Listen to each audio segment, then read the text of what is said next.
Hey there, crypto enthusiasts. Welcome back to our channel, where we break down the latest in blockchain tech. Today, we're tackling a hot topic: how to send XDC from Metamask in 2025.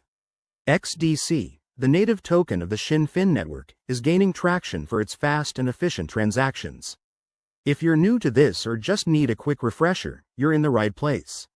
Let's dive right in. First things first, make sure you have Metamask installed on your browser or mobile device.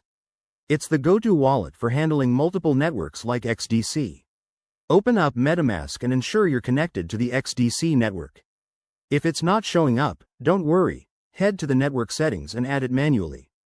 You'll need the network details, RPC URL, chain ID, and symbol, which you can find on the official XDC website. Once you're on the XDC network, navigate to your Assets tab. Look for XDC in your wallet. If it's not there, you might need to import it as a custom token using its contract address. Now, hit the Send button. This is where the fun begins. Enter the recipient's XDC address, double-check it to avoid any costly mistakes. Next, input the amount you want to send. Remember, XDC transactions are super affordable, but keep an eye on the gas fees. They can vary based on network congestion.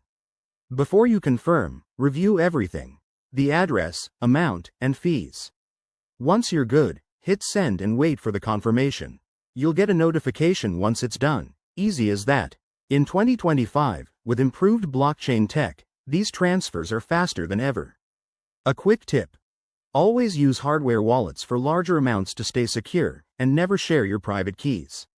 If you run into any issues, check the Metamask support page or our community forums. There you have it, folks. You've just learned how to send XDC from Metamask.